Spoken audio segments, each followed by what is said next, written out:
quite a fantasy, because the scientists say it happened like this, but if you ask them for a mechanism, they cannot give a mechanism.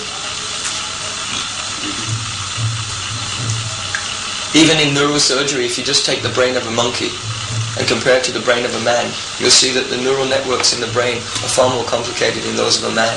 And if you'd ask a scientist to suggest a step-by-step way in which the neural network of a monkey would become as complicated as the neural network of a man, and at each step it has to be not only an improvement, but the whole system has to work at every step, then no one can suggest a mechanism.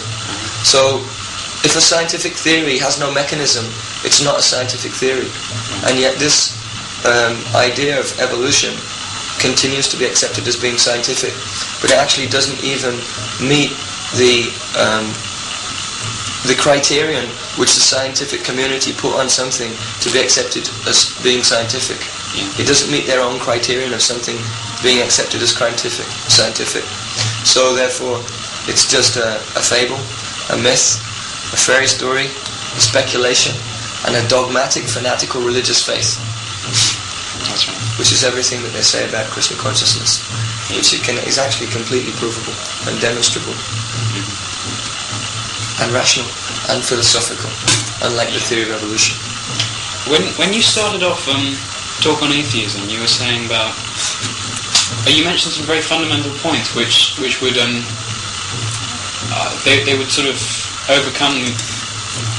They're fundamental points which scientists would rely on with their theories, but which actually which can't be used as principles, because we don't actually know what the atom is yet properly.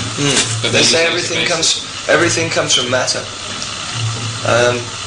but they don't know what matter is. They say that there's no God, that everything is simply material, but they don't know what matter is.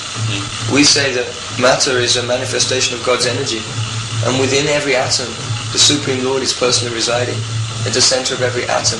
And all the effects that they perceive, such as protons, neutrons, and electrons, are simply effects of the Paramatma feature of God within the heart of every atom. They're perceiving the effect and not the cause. So, if they say that there's no God on the basis that everything's matter, then one may raise the argument, what is matter? And then they'll say, well, we broke it down into this and this and this, and then they broke that down into that, and quarks and muons and gluons and everything. But the truth of the matter is they didn't get to the bottom of it yet. So to say that the cause of the material existence isn't God, it's matter, is just begging the question, because they haven't found the cause yet. They're still dealing with the effects. And the truth of the matter is that the effects become more and more subtle until they go right out of the range of human perception. And then the ultimate cause is God himself. And it's not that God cannot be perceived, but he can't be perceived with materially contaminated perception. So the process to know God is to purify the mind and senses. And when the consciousness is pure, when one is purely conscious, then he will be purely conscious of reality. When the consciousness is impure, then whatever he perceives is an impure perception of that thing. So actually, the whole cosmic manifestation is pervaded by and is non-different from God himself. But because our consciousness is impure, we can't perceive that. So the process of knowledge is to purify the consciousness, not to have impure consciousness, and apply that to so many of our different mental hallucinations. Material existence is like a dreaming state. So, when one is dreaming, he may collect so much knowledge about things which are happening in that dream, but that knowledge is worthless because it's a creation of his mind. So the material world is very much like that, material existence. The material world is actually a manifestation of God's energy, but in our dreaming state, we imagine that it's not. We imagine that it's something else. And then we collect so much imaginary knowledge, which all proves to be fallible because it never actually solves the problem of life, which is to find eternal happiness. So the process for finding real knowledge, if one is dreaming, is to wake up. Not to become more expert in analyzing your dream. The actual process is to wake up.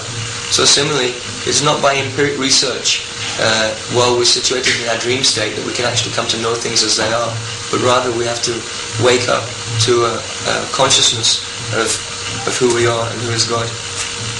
And that's what Krishna consciousness process practically gives to the conditioned soul. And one can practically perceive this happening as one applies himself to the process. The symptoms of being in illusion, they begin to vanish. The symptom of being in illusion or in bodily consciousness is that one takes the body to be an all in all, and therefore accepts as the goal of life the stimulation of the senses of the body. And this propensity, this inclination to live for the sake of satisfying the senses of the body, it can't be stopped in any way but by becoming liberated from the bodily concept of life. Let's see. For example, today everyone is very much afflicted by sex desire. They cannot control it. But the devotees of Krishna, they very easily become free from the